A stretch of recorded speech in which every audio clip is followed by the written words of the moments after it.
کچھ شعر آپ حضرات کو سنا دیتا ہوں، تلاوت قرآن پاک ہو چکی ہے، اس کے بعد میں محفل کا آغاز کر رہا ہوں کہ یہ معجزہ رسول خدا نے دکھا دیا، یہ معجزہ رسول خدا نے دکھا دیا، ہاتھوں پہ کنکری کو بھی کلمہ پڑھا دیا۔ یہ معجزہ رسول خدا نے دکھا دیا، ہاتھوں پہ کنکری کو بھی کلمہ پڑھا دیا، ہاتھوں پہ کنکری کو بھی کلمہ پڑھا دیا۔ یہ معجزہ رسول خدا نے دکھا دیا، ہاتھوں پہ کنکری کو بھی کلمہ پڑھا دیا۔ اور ابو جہل بیچتا تھا جو اندھوں کو آئینے، آقا نے اس زبان میں تالا لگا دیا۔ ابو جہل بیچتا تھا جو اندھوں کو آئینے،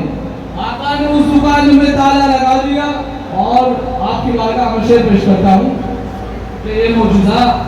رسول خدا نے دکھا دیا، ہاتھوں پہ کنکری کو بھی کلمہ پڑھا دیا۔ ابو جہل بیچتا تھا جو اندھوں کو آئینے، آقا نے اس دکان میں تالا لگا دیا۔ ابو جہل میری طرح متوجہ ہے، ابو جہل بیچتا تھا جو اندھوں کو آئینے، آقا نے اس دکان میں تالا لگا دیا۔ اور راہ خدا میں دے کے خدیجہ نے مالے در، مکے کے ہر غریب کا چولہا جلا دیا۔ راہ خدا میں دے کے خدیجہ نے مالے در، مکے کے ہر غریب کا چولہا جلا دیا، مکے کے ہر غریب کا چولہا جلا دیا۔ اپنے گلے لگا کے نبی نے بلال کو، سب سے بہترین شعر اس کلام میں سنا رہا ہوں کہ اپنے گلے لگا کر نبی نے بلال کو، ابو جہل متوجہ ہے جان گرامی، آپ حضرات کی سماعت ادھر سے ادھر ہو رہی ہے، متوجہ رہے، میں آپ حضرات کو شعر سنا رہا ہوں کہ یہ معجزہ رسول خدا نے دکھا دیا، ہاتھوں پہ کنکری کو بھی کلمہ پڑھا دیا۔ ابو جہل بیچتا تھا جو اندھوں کو آئینے، آقا نے اس دکان میں تالا لگا دیا۔ اور راہ خدا میں دے کے خدیجہ نے مالے در، مکے کے ہر غریب کا چولہا جلا دیا۔ اور اپنے گلے لگا کے نبی نے بلال کو دنیا سے کالے گھوڑے کا جھگڑا ملا۔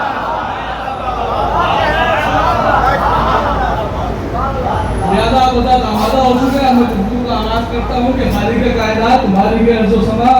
پوری کائنات کا خالق ترین کتاب، وہ کتاب کے جس میں ذرہ برابر بے شک و شبہ نہیں ہے، وہ کتاب جو مسلمانوں کے لیے ہدایت کے لیے آئی تھی، وہ کتاب جو آپ کے دریچوں کو کھولنے کے لیے آئی تھی، اس کتاب میں خالق کائنات ارشاد فرماتا ہے، سورہ مبارکہ زمر آیت نمبر 13، بسم اللہ الرحمن الرحیم، آیت نمبر 17، وَبَشِّرْ عِبَادِ، اے میرے رسول، اے میرے حبیب، اے کائنات کے محسن، اے اللہ کے حبیب، اے روح کائنات، اے فخر ارض و سما، اے عبداللہ کے لقب جگر، اے عمرہ کے جائر، اے اول ما خلق اللہ حضوری کے مزاج، مسلمانوں کو، لوگوں کو یہ پیغام دے دیجئے کیا کہ جنت میں کون جائے گا۔ دیکھیں تمام مسلمان آج جو فرقہ واریت میں بیٹھے ہیں، ہر مسلمان اپنی اپنی انا میں شامل ہے، ہر مسلمان اپنی اپنی انا کی پرستش کر رہا ہے، ہر مسلمان اپنے فرقے کو صحیح مان رہا ہے، لیکن سوال یہ نہیں ہے کہ کون اپنے فرقے کو صحیح مانتا ہے، سوال یہ ہے کہ اللہ کس کے فرقے کو صحیح مانتا ہے۔ نمازوں پہ نمازیں ہو رہی ہے صاحب، روزوں کو روزے رکھے جا رہے ہیں، کعبے کا طواف کیا جا رہا ہے، زکات کے نام پر مال کو لٹایا جا رہا ہے، خمس کے نام پر مال کو لٹایا جا رہا ہے، لیکن کیوں؟ اس لیے کہ سب کا مقصد ایک ہے کہ اللہ ہم سے راضی ہو جائے اور ہمیں جنت مل جائے۔ متوجہ رہیے گا، اللہ ہم سے راضی ہو جائے اور ہمیں جنت مل جائے۔ لیکن خالق کائنات، مالک ارض و سما، سورہ زمر آیت نمبر 17 میں ارشاد فرماتا ہے، وَبَشِّرْ عِبَادِ، اے میرے رسول، اے میرے حبیب، اے طٰہٰ، اے یاسین، اے مزمل، اے مدثر، لوگوں کو پیغام دے دو، بشارت دے دو، وَبَشِّرْ عِبَادِ، میرے ان بندوں کو، صرف اور صرف ان بندوں کو جنت کی بشارت دینا۔ کس کو؟ الذین، توجہ، آیت پڑھتے ہی آپ پورے جہنم کا موضوع سمجھ جائیں گے۔ الذین یستمعون القول فیتبعون احسنہ، کہ جنت میں صرف اور صرف وہی جائیں گے۔ الذین یستمعون القول، قرآن کہہ رہا ہے جو سنتے سب کی ہے، فیتبعون احسنہ، لیکن مانتے صرف اور صرف افضل کو ہے۔ لہذا جنت میں صرف وہ جائے گا جو افضل کے ہوتے ہوئے مفضول کی پیروی نہ کرے۔